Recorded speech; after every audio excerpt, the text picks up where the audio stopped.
Sir. ആ എന്തായി കബീർ, അന്വേഷിച്ചോ? അന്വേഷിച്ചു സർ. ഒരു അഖില ദേവരാജൻ, സുധാ നായർ, ആഷ്ലി ജേക്കബ്, ഇവർ മൂന്നുപേരുമാണ് ബാലഗംഗാധരന്റെ വലിയ ഇഷ്യൂസ് ആയ സ്ത്രീ വിഷയങ്ങൾ. ഇതിൽ ആദ്യത്തെ രണ്ടെണ്ണവും അയാൾ പണം പറഞ്ഞ് സമർത്ഥമായി ഒതുക്കി തീർത്തു എന്ന് മാത്രമല്ല, അയാളുടെ ദുബായിലെയും കൊച്ചിയിലുള്ള ഓഫീസുകളിൽ ഇവർക്ക് ഉയർന്ന പോസ്റ്റുകളിൽ ജോലി നൽകുകയും നല്ല പോഷായി സംരക്ഷിക്കുകയും ചെയ്യുന്നുണ്ടായിരുന്നു സാർ. ചുരുക്കി പറഞ്ഞാൽ ബാലഗംഗാധരൻ മരിക്കണമെന്നത് പോയിട്ട് അയാളെ ഒരു ഉറുമ്പ് കടിക്കണമെന്ന് പോലും ഈ രണ്ടുപേരും ആഗ്രഹിച്ചിരിക്കില്ല, അല്ലേ? അതെ സർ. പിന്നുള്ളത് ആഷ്ലി ജേക്കബാണ്.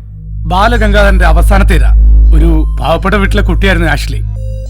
ആ, കുറച്ചൊക്കെ എനിക്കറിയാം ഈ കേസിനെ കുറിച്ച്. ഈ ഡാൻസ് റിഹേഴ്സൽ എന്ന് പറഞ്ഞ് വിളിച്ചു വരുത്തിയിട്ട്. അതെ സർ. കോടതിയിൽ അവസാനം വരെ ആ കുട്ടി സ്വന്തം സ്റ്റാൻഡിൽ ഉറച്ചു നിന്നതാ. പക്ഷേ ബാലഗംഗാധരന്റെ പണത്തിന് മുന്നിൽ അവൾ ഭ്രാന്തിയും വേശ്യയുമായി മുദ്രകുത്തപ്പെട്ടു. ഒടുവിൽ സംഭവത്തിന് ദൃക്സാക്ഷിയായ സ്വന്തം ഇളയപ്പം പോലും മൊഴിമാറ്റി പറയുന്നത് കണ്ട് കോടതിക്കുള്ളിൽ ബോധം കെട്ടു വീണു. ഇപ്പൊ ഈ കുട്ടി പിറവത്ത് മടത്തിലമ്മമാർ നടത്തുന്ന ഒരു കോൺവെന്റില, അവരുടെ സംരക്ഷണത്തിൽ. ബർസോ സർ, ഈ ആഷ്ലി ജേക്കബും ദക്ഷയും തമ്മിൽ എന്തെങ്കിലും ബന്ധമുണ്ടോ എന്ന് നമ്മൾ അന്വേഷിക്കണം സർ. അതുപോലെ ആ കോൺവെന്റിലെ ഫോൺ നമ്പർ എനിക്കൊന്ന് വേണം. ശരി സർ. പക്ഷെ ആ കുട്ടി ഇപ്പോഴും മെന്റലി അപ്സെറ്റ് ആണെന്നാ എനിക്കറിയാൻ കഴിഞ്ഞത്.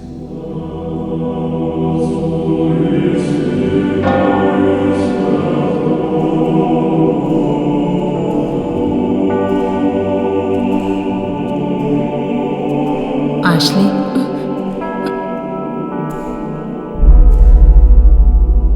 മോളെ, ഇദ്ദേഹം മോളെ കാണാൻ വന്നതാ. മോളോട് എന്തോ ചോദിക്കാനുണ്ടെന്ന്.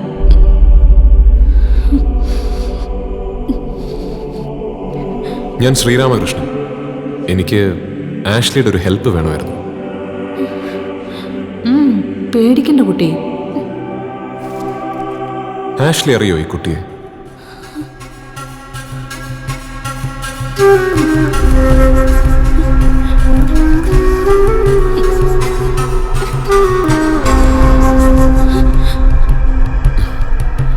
എവിടെയെങ്കിലും വെച്ച് കണ്ടതായോ പരിചയപ്പെട്ടതായോ അങ്ങനെ എന്തെങ്കിലും ഓർമ്മയുണ്ടോ?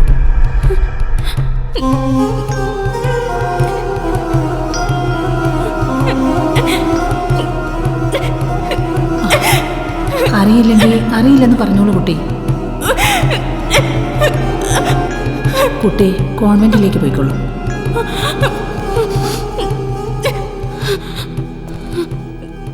ഫോൺ ചെയ്തപ്പോഴേ ഞാൻ പറഞ്ഞില്ലേ, ആ കുട്ടി മെന്റലി വളരെ ഡിസ്റ്റർബ്ഡ് ആണെന്ന്. ഇങ്ങനെയൊന്നും ആയിരുന്നില്ല അവള്. വളരെ സ്മാർട്ടായിരുന്നു. ആ സംഭവത്തിന് ശേഷം പല ഭാഗത്തുനിന്ന് എതിർപ്പുണ്ടായിട്ടും കേസ് കൊടുത്തതും പ്രസ് മീറ്റ് വിളിച്ചതുമൊക്കെ അവളുടെ സ്വന്തം തീരുമാനങ്ങളായിരുന്നു. പക്ഷേ കോടതിയിൽ സ്വന്തക്കാർ പോലും എതിര് പറയുന്നത് കണ്ട് മനസ്സ് തകർന്നതാ അതിൻ്റെ. സാരമില്ല മദർ, ഞാൻ വേറെ ഏതെങ്കിലും വഴിക്ക് അന്വേഷിച്ചോളാം.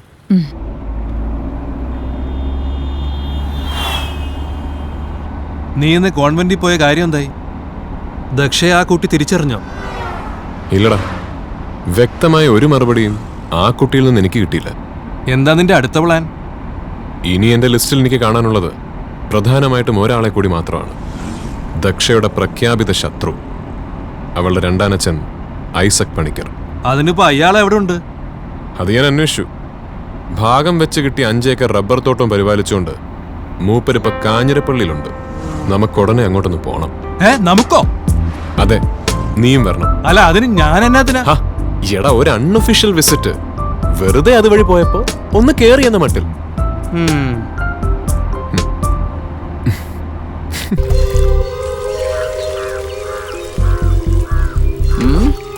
കറക്ക് തീരെ കട്ടി കുറവാന്നല്ലോടാ പാപ്പി. അത് പിന്നെ തടിയെ മുഴുക്ക മഴവെള്ളം ഇറങ്ങിക്കുമല്ലേ, പിന്നെ എങ്ങനെ കട്ടി വരാനാ? ഏതായാലും ഷീറ്റൊന്നിന് ഒരു 6 മഗ് വെച്ച് ഒഴിച്ചോ. ഇല്ല, വിൽക്കാൻ കൊണ്ടു ചെല്ലുമ്പം ഷീറ്റിന് തീരെ കട്ടി കുറവാന്ന് പറഞ്ഞ് കണ്ടമാനം കാശ് കുറച്ച് കളയുവാ അറിയിച്ച. അത് ശരിയാ. അപ്പൊ നിങ്ങൾ അറിഞ്ഞേക്കുന്നത് 2 തവണ എന്നാ. ഒരു കണക്കിന് നേർക്ക് നേരെ വന്നത് 2 തവണയേ ഉള്ളൂ. പക്ഷെ തഞ്ചവും തരവും ഒത്തു കിട്ടുമെന്ന് നോക്കി ഇടയ്ക്കിടയ്ക്ക് ഈ റൂട്ടിൽ പ്രാഞ്ചി നടക്കാറുണ്ടായിരുന്നു. നിങ്ങൾ കണ്ടിട്ടുണ്ടോ? ഒരിക്കൽ ഞാനും കണ്ടു.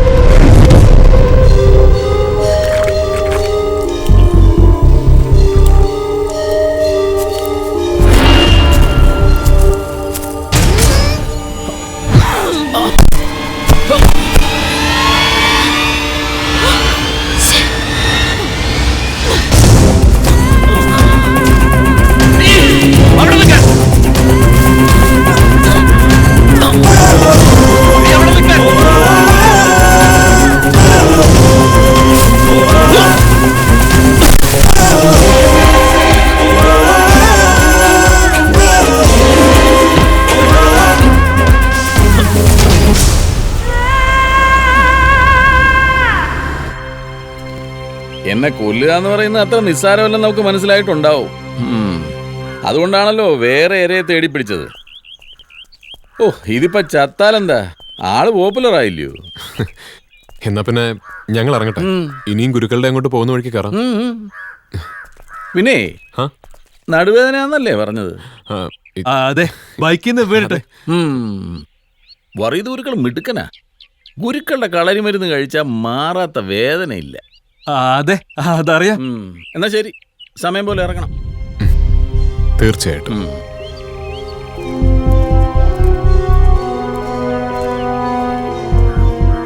എന്ത് തോന്നുന്നു നിനക്ക് ഐസക് പണിക്കരെ കണ്ടിട്ട്? ദക്ഷയ്ക്കും അവളുടെ ഫാമിലിക്കും മാത്രം സംഭവിച്ചൊരു ട്രാജഡിയിലെ വില്ലനാണ് ഈ ഐസക് പണിക്കർ. എന്നാ ബാലഗംഗാധരനോ അനുദിനം വളർന്നുകൊണ്ടിരുന്നൊരു സാമൂഹ്യ വിപത്തും.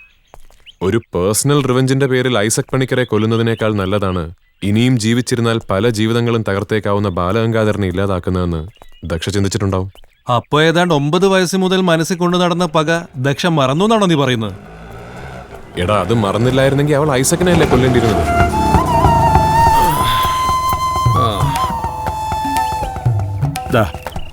മോളെ സൂക്ഷിച്ച്, വഴുക്കലുണ്ട്.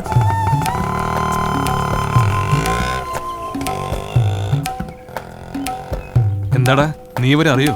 ഹേയ്, കണ്ടിട്ട് ഏതോ റിട്ടയർഡ് സ്കൂൾ മാഷ് മകളാന്ന് തോന്നുന്നു. കൊള്ളാം. ഒറ്റ നോട്ടത്തിൽ തന്നെ ആളുകളെ തിരിച്ചറിയാനുള്ള IPS-കാരന്റെ കഴിവ് കൊള്ളാം. ഏതായാലും കോട്ടയം പള്ളിയിലെ വികാരിയാണെന്നൊന്നും പറഞ്ഞു കളയായിരുന്നത് ഭാഗ്യം. എന്താടാ? എടാ IPS കൊഞ്ഞാണ്ടാ, ആ പോകുന്നതാണ് ദേവസി, കുന്നന്താനം ദേവസി, കോട്ടയം ടൗണിലെ ഏറ്റവും മുന്തിയ പിമ്പ്. ഐസക്കിനുള്ള അത്താഴം കൊണ്ടുവരുന്ന വഴിയാ. എന്നിട്ട് ഇയാളെ കുറിച്ച് പോലീസിനൊരു വിവരമില്ലല്ലോ. പോലീസ് റെക്കോർഡ്സിലൊന്നും ദേവസിയെ കുറിച്ച് ഒരൊറ്റ കേസില്ല. കേറി അങ്ങ് പൊക്കിയാലോ? കൊള്ളാം, നല്ല കാര്യായി. നീങ്ങി വന്നേ. ഐസക് ദേവസിയുടെ കൊച്ചാപ്പന്റെ മോനാണെന്നും കൂടെയുള്ള പെണ്ണ് മരുമോളാണെന്നും വന്നേക്കുന്നത് ഒരു ധ്യാനം കൂടാനാണെന്നും തെളിയിക്കുന്ന സകല രേഖകളും കാണും ദേവസിയുടെ അടുത്ത്. പൊക്കിയാ നീ തന്നെ ആയിരിക്കും കൊടുക്കുന്ന ആറുന്നത്. എടാ, വന്ന് വണ്ടി എടുക്കടാ.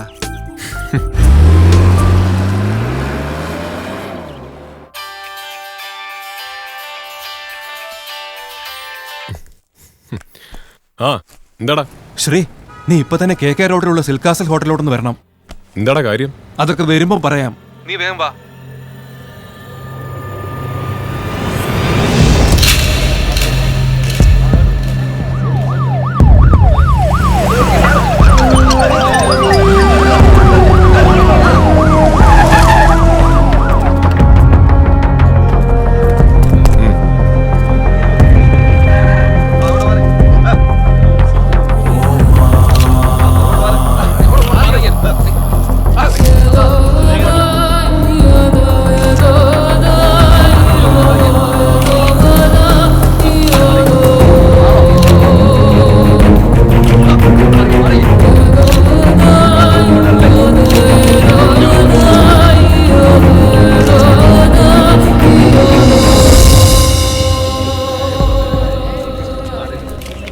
സംഭവം നടന്നിട്ട് ഏതാണ്ട് 1 മണിക്കൂർ താഴെയായിട്ടുള്ളൂ സാർ. ബോഡി ഐഡന്റിഫൈ ചെയ്യാൻ കഴിഞ്ഞു. ഈ ഒരു ബോഡി ഐഡന്റിഫൈ കഴിഞ്ഞിട്ടുള്ളൂ. ആരാ ഇയാള്? സാം ജോർജ് പള്ള. ഈ ഹോട്ടലിന്റെ പാർട്ട്നേഴ്സിൽ ഒരാളാ. ഏറ്റവും മുകളിലത്തെ നിലയിൽ നിന്ന് വീണതാ. അവിടെ സ്വിമ്മിംഗ് പൂളാ.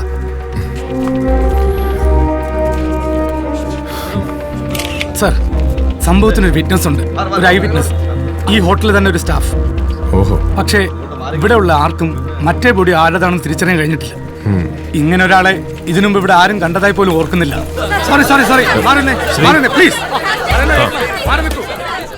നിനക്കറിയോ ഈ സാം ജോർജിനെ? സ്ഥലത്തെ പ്രമാണിയായിരുന്നല്ലോ, അതുകൊണ്ട് ചെറിയ പരിചയമുണ്ട്. പക്ഷെ ശ്രീ, മറ്റേയാളെ ഞാൻ എവിടെയോ കണ്ടിട്ടുണ്ട്. എവിടെ ആണെന്ന് അങ്ങോട്ട് കറക്റ്റ് കിട്ടുന്നില്ല. ശരിക്കും ഓർത്തു നോക്കടാ, ചിലപ്പോ കിട്ടും. ഇല്ലടാ, പക്ഷെ ഞാൻ ഊഹിക്കുന്ന ആളാണെങ്കിൽ അത് കൃത്യമായി തിരിച്ചറിയാൻ കഴിയുന്ന മറ്റൊരാളുണ്ട്. അതാരാ? ആളെ വിളിച്ചിട്ടുണ്ട്, ഇപ്പൊ വരും. നില, ഇനി എന്താ? അഖിലിനെ ശ്രീക്കറിയോ? പിന്നെ ഹലോ സർ. അഖിലിന്റെ സിസ്റ്റർ ഈ ഹോട്ടലിൽ റിസപ്ഷനിസ്റ്റ് ആണ്. കാലത്ത് അഖിൽ പുള്ളിക്കാരെ ഡ്രോപ്പ് ചെയ്യാൻ വന്നപ്പോഴാ ഇവിടെ ഇതൊക്കെ നടന്നത്.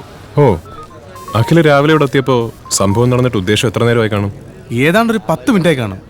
വിവരം പറഞ്ഞ് ചുറ്റോട്ടത്തുള്ളവരൊക്കെ ഓടി കൂടുന്നുള്ളായിരുന്നു. പടവെല്ലാം എടുത്തു അഖിൽ? ഓൾമോസ്റ്റ്. പിന്നെ നമുക്ക് ആ സ്വിമ്മിംഗ് പൂളിന്റെ 2 സ്റ്റിൽസ് കൂടെ വേണം. എന്താടാ, എടുത്തോട്ടെ? നടക്കട്ടെ.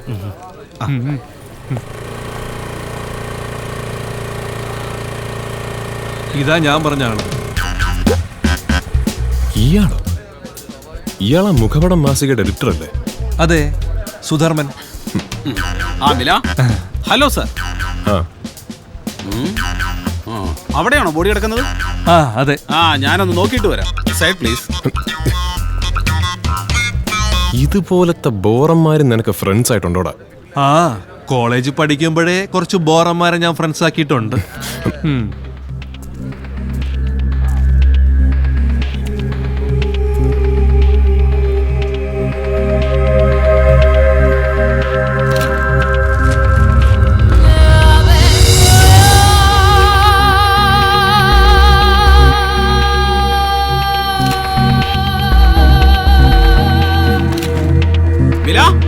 സക്സസ്. ഇത് നമ്മൾ ഉദ്ദേശിച്ച ആള് തന്നെ. കഴിഞ്ഞ ഓഗസ്റ്റിൽ മുഖപടമാ. സാറിതൊന്ന് നോക്കിയട്ടെ.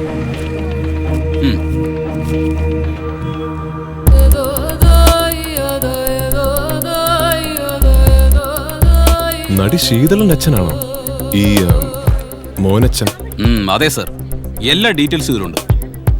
പക്ഷെ മില, എനിക്ക് മനസ്സിലാകാത്തത് ഇയാളെന്തിനാ ഈ സാമുമായിട്ട് കോർത്തതെന്നാ. സ്വന്തം ഭാര്യ അളിയനെ കൊല്ലുമെന്ന് പറഞ്ഞ് നടന്നവനാ ഈ മോനച്ചൻ.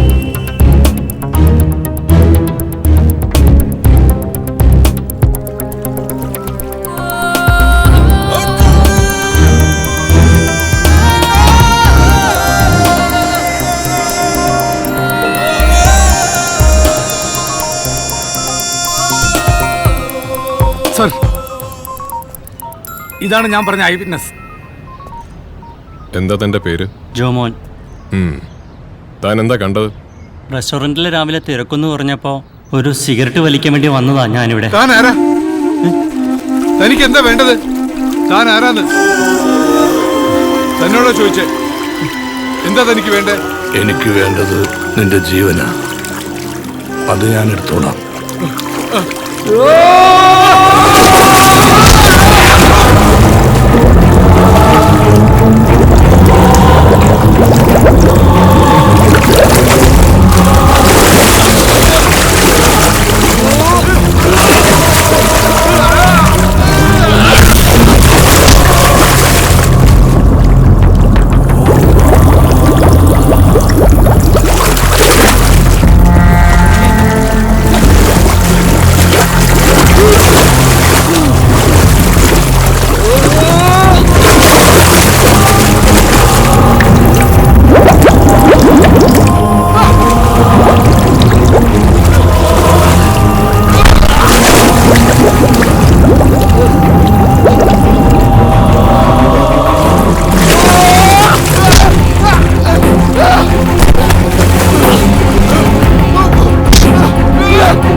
നോക്കി നിൽക്കാതെ പിടിച്ച് മാറ്റണം ഈ നായിന്റെ പോലെ.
പതിവായി സാം ഇവിടെ തന്നെയാണോ സ്വിമ്മിങ്ങിന് വരാറ്? അതെ സാർ, കാലത്തെ എക്സസൈസ് കഴിഞ്ഞാൽ നേരെ ഇവിടെ വരും. മറ്റേയാളെ ജോമോൻ ഇതിനു മുമ്പ് കണ്ടിട്ടുണ്ടോ? ഇല്ല സർ. കബീർ, സർ. ഇയാളുടെ മൊഴി എടുത്തിട്ട് വിട്ടേക്ക്. സർ, വരൂ.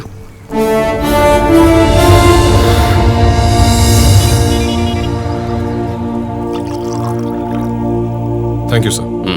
എന്നിട്ട് ആസ് എ പ്രൈമറി അസംഷൻ എനിക്ക് തോന്നുന്നത് ബാലഗംഗാധരനൊപ്പം എരിഞ്ഞടങ്ങിയ ദക്ഷയും ഹോട്ടൽ സിൽക്ക് കാസലിന്റെ 11ാം നിലയിൽ നിന്നും സാം ജോർജിനൊപ്പം താഴേക്ക് വീണു മരിച്ച മോനച്ചനും തമ്മിൽ സമാനതകൾ ഏറെ ഉണ്ടെന്നാണ്. അതിലേറ്റവും പ്രധാനപ്പെട്ടത് കൺമുമ്പിലുള്ള സ്വന്തം ശത്രുവിനെ ജീവിക്കാൻ വിട്ടിട്ടാണ് ഇവര് രണ്ടുപേരും യാതൊരു മുൻപരിചയമോ മുൻ വൈരാഗ്യമോ ഇല്ലാത്ത മറ്റൊരാളെ കൊന്നത്. ചേച്ചിയെ ഇല്ലാതാക്കിയ രണ്ടാനച്ഛനായിരുന്നു ദക്ഷയുടെ ശത്രുവെങ്കിൽ മകളെ പണത്തിനും പ്രശസ്തിക്കും വേണ്ടി തെറ്റുകളിലേക്ക് നടക്കാൻ പ്രേരിപ്പിച്ച സ്വന്തം ഭാര്യയായിരുന്നു മോനച്ചന്റെ ശത്രു. ഇനി ഇതുവല്ല പാരലൽ മൂവ്മെന്റ് ആണോ, പഴയ നെക്സലേറ്റുകളെ പോലെ?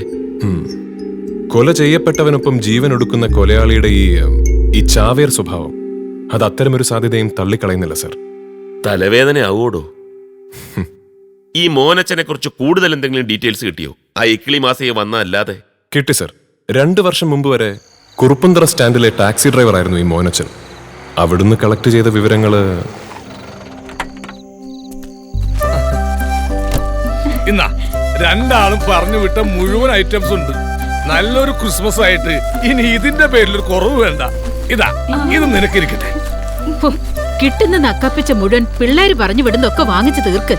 നാളെ ഒരു ചിന്ത വേണ്ട. നാളെ എന്നൊരു ചിന്ത ഉള്ളത് കൊണ്ടാ ഇന്നേ ഇതൊക്കെ വാങ്ങിച്ചത്. നാളെ ക്രിസ്മസ് അല്ലേ?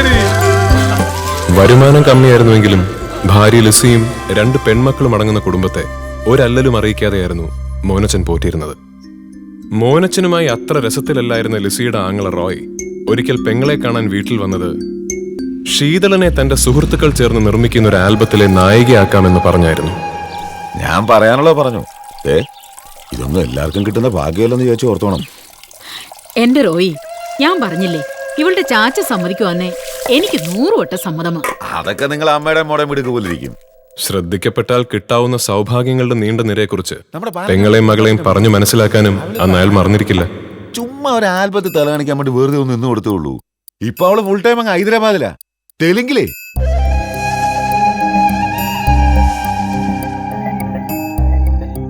ഇതിൽ ഇത്രയ്ക്കൊന്നും ആലോചിക്കാനില്ലെന്നേ. ഒന്നുമില്ലേ, എന്റെ ആങ്ങളെ പറഞ്ഞൊരു കാര്യമല്ലേ. അതാണ് എന്റെ പേടി. നമുക്ക് ദോഷം വരുന്ന ഒരു കാര്യമായിട്ട് അവൻ വരികയല്ലെന്ന് എനിക്ക് ഉറപ്പാ. അതിനിവക്ക് അഭിനയിക്കാനൊക്കെ അറിയൂ. എനിക്ക് നല്ല കോൺഫിഡൻസ് ഉണ്ട് ചാച്ച. പിന്നെ കഴിഞ്ഞ തവണ എന്റെ ടീമിനായിരുന്നല്ലോ സ്കൂൾ യൂത്ത് ഫെസ്റ്റിവലിന് സിനിമാറ്റിക് ഡാൻസിന് ഫസ്റ്റ് അടിച്ചത്. ഓഹോ, അത് ഞാൻ ഓർത്തില്ല. മനസ്സുകൊണ്ട് ഇഷ്ടമല്ലാതിരുന്നിട്ടും ഭാര്യയുടെയും മകളുടെയും നിർബന്ധത്തിന് വഴങ്ങി ശീതളിനെ അഭിനയിക്കാൻ വിടാൻ ഒടുവിൽ മോനച്ചൻ സമ്മതം മൂളി. പിറകെ നടന്ന് ഇവളുടെ പഠിത്തമെങ്ങാനും ഉഴപ്പിയാ അമ്മയും മോളും എന്റെ കയ്യിൽ നിന്ന് ശരിക്ക് വാങ്ങിക്കും.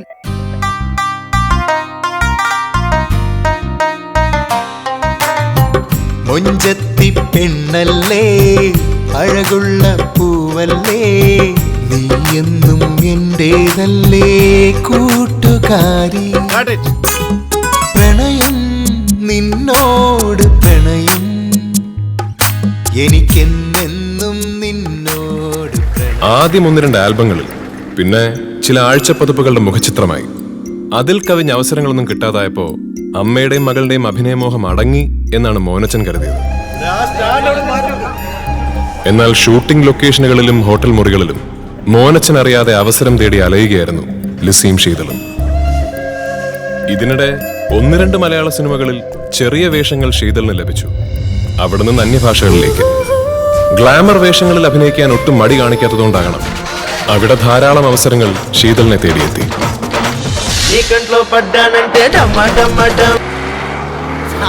ആ പടത്തിലെ ഷോട്ട് കേട്ടോ, സാറ് ജീനിയസ് അല്ല. എവളുടെ ഷോട്ട് സാറല്ലേ ആദ്യം എടുക്കുന്നത്. എവക്കാണ് പിന്നെ തിരിഞ്ഞു നോക്കേണ്ടി വന്നിട്ടില്ല. സാറും തലക്കറോട്.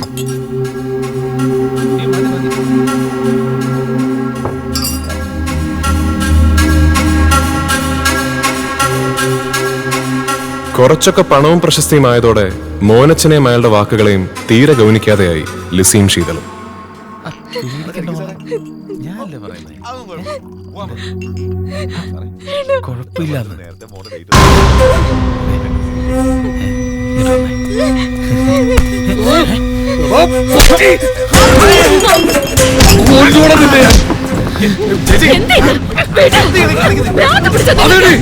ശരിക്കും ഭ്രാന്താ. നീ വരുത്തി വെച്ച ഭ്രാന്ത്. ഞാൻ പറയുന്നു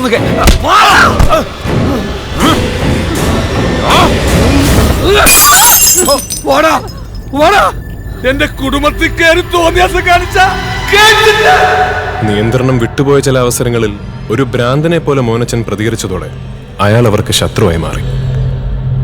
ഒടുവിൽ ലിസിയും ശീതളും വീട് വിട്ടിറങ്ങി. അപ്പോ നിന്റെ തീരുമാനത്തിൽ മാറ്റമൊന്നുമില്ല അല്ലേ? ഇല്ല, എന്റെ ചാച്ചനെ വിട്ടേച്ച് ഞാൻ എങ്ങോട്ടും വരില്ല.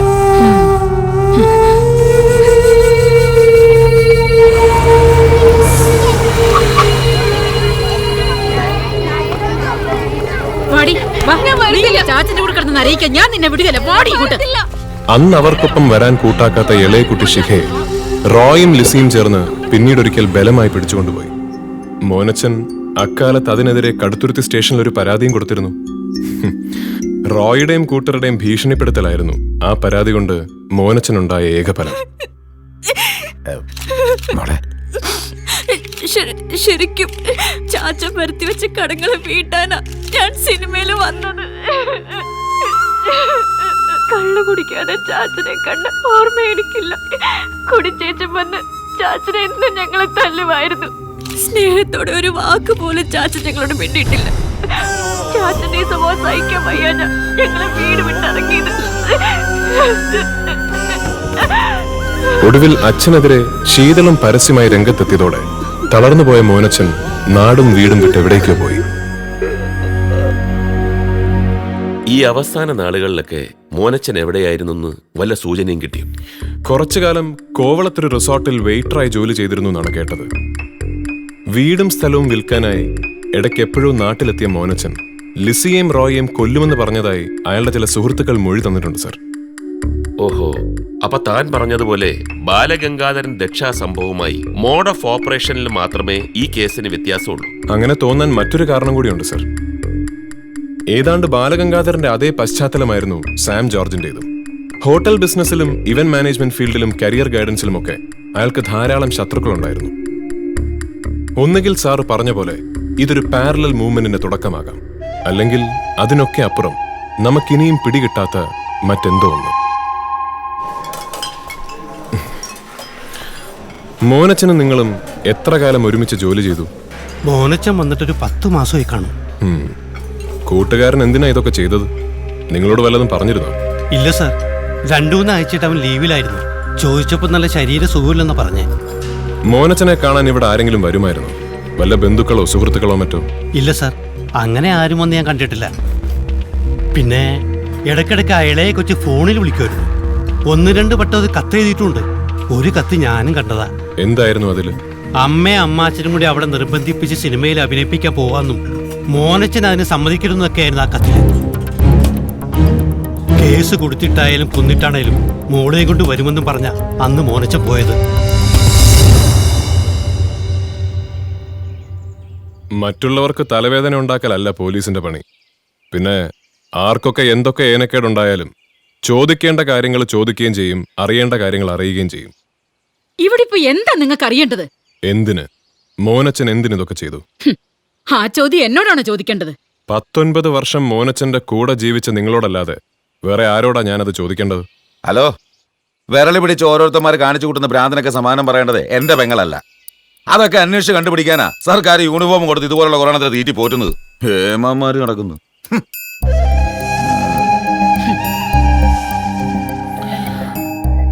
എനിക്ക് ഇളയ കുട്ടിയൊന്ന് കാണണം, ശിഖയെ. അവളിവിടെ ഇല്ല. തൽക്കാലം ഞാൻ അവളെ ഹോസ്റ്റലിൽ നിർത്തിയിരിക്കുക. ശീതളോ? അവള് ഹൈദരാബാദിൽ ഫോട്ടോഷൂട്ടില്ല, ഉടനെ ഒന്നും കാണാൻ പറ്റിയല്ല. ഞാൻ ചോദിക്കുന്ന ചോദ്യങ്ങൾക്ക് ഉത്തരം പറയാനുള്ള പ്രായവും അറിവും നിങ്ങൾക്കുണ്ട്. എന്നിട്ടും നിങ്ങൾക്കതിനെ കഴിഞ്ഞില്ലെങ്കിൽ ആവശ്യമില്ലാത്തതൊക്കെ കയറി ഷൈൻ ചെയ്യാനിരിക്കുന്ന ഈ പൊലയാടി മോന്റെ കുത്തിന് കയറി പിടിച്ച് ഞാൻ പറയും, ഇനി മേലാ നിന്റെ തുരുമ്പിച്ച നാക്ക് എന്റെ മുന്നിൽ ചെലച്ച കള്ളൊഴിച്ചു കൊടുത്തും പെണ്ണ് കൂട്ടിക്കൊടുത്തും നീ കൊഴുപ്പിച്ച് വെച്ചിരിക്കുന്ന ഈ ബോഡി ഉണ്ടല്ലോ, അത് നെയ്യ് ഉരുക്കുന്ന പോലെ ഞാനങ്ങ് ഉരുക്കും. കേട്ടാ?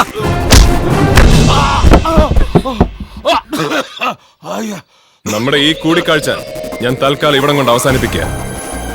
പക്ഷെ നമ്മൾ ഇനിയും കാണും. അന്ന് നിങ്ങളുടെ പെമ്മക്കളെ മാത്രമല്ല തറവാട്ടില് ജീവനറ്റ് പോകാതെ കിടക്കുന്ന എല്ലാത്തിനെയും നിരത്തി നിർത്തി ഞാൻ ചോദിക്കും. എനിക്കറിയാനുള്ളതെല്ലാം.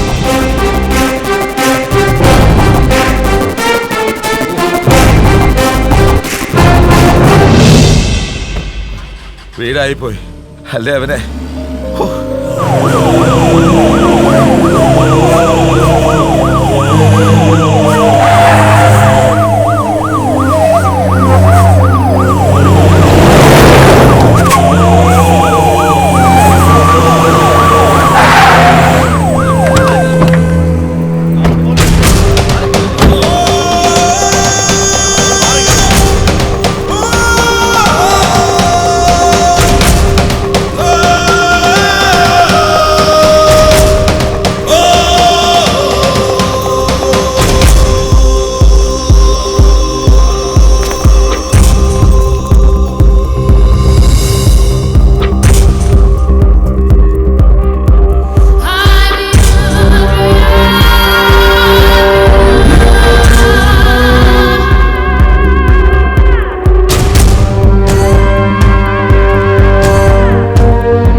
ദേവസി കുന്നന്താനം ദേവസി അവനാ ആ പെങ്കൊച്ചിനെ ഇവിടെ എത്തിച്ചേ.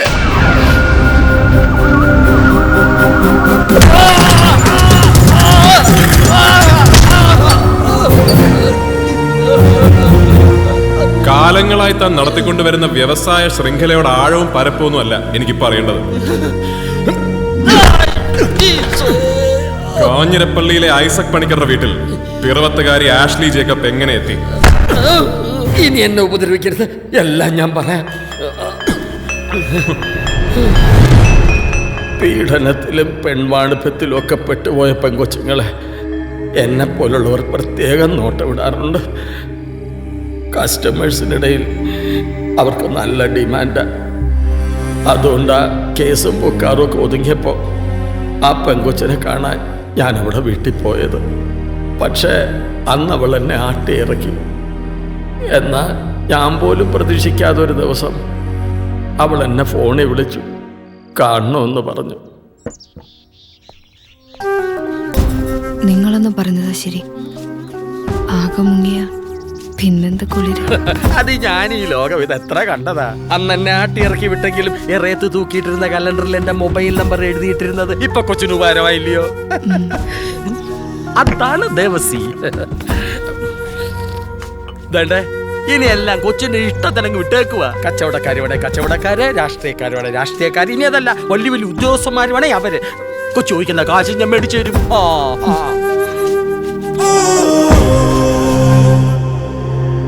പിന്നെ പലർക്ക് വേണ്ടി ഞാൻ അവളെ വിളിച്ചു, ഒക്കെ വലിയ വലിയ ആളുകൾ. പക്ഷെ അവരുടെയൊക്കെ ബയോഡാറ്റ കേൾക്കുമ്പോൾ തന്നെ ആളെ ബോധിച്ചില്ല എന്നും പറഞ്ഞ് ഒഴിയുകയായിരുന്നു അവളുടെ സ്ഥിരം പതിവ്. അങ്ങനെ ഇരിക്കെ ഒരു പ്രതീക്ഷയും ഇല്ലാതെയാ ഐസക് സാറിന്റെ കാര്യം ഞാൻ അവളോട് പറഞ്ഞ് സാറിനെ കുറിച്ച് പറഞ്ഞതും കൂടെ വരാമെന്ന് അവൾ ചാടിക്കേറി അങ്ങ് സമ്മതിച്ചു. ഏതാണ്ട് ഞാനിത് പറയാൻ കാത്തിരുന്ന മാതിരി അങ്ങനെ ഞാൻ അവളെയും കൊണ്ട് ഇന്നലെ ഐസക് സാറിന്റെ അടുത്തേക്ക് പോയി.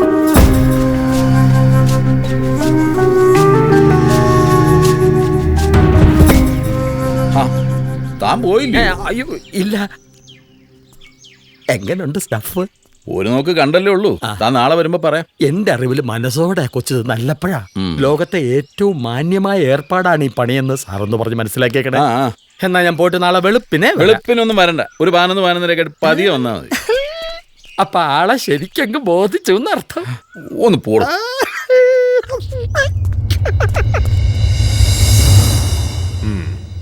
പിന്നെ താൻ എപ്പോഴാ ഐസക്കും ആഷ്ലി മരിച്ച വിവരം അറിഞ്ഞത്? ഇന്ന് രാവിലെ ഐസക് സാറിന്റെ ബംഗ്ലാവിന്റെ മുന്നിൽ വെച്ച് ഞാൻ അവിടെ ചെന്നപ്പോൾ അവിടെ നിറയെ പോലീസും ജനങ്ങളുമായിരുന്നു. വിവരമറിഞ്ഞ് ഞാൻ ഉടനെ തന്നെ ഇങ്ങ് തിരിച്ചു പോരുകയും ചെയ്തു.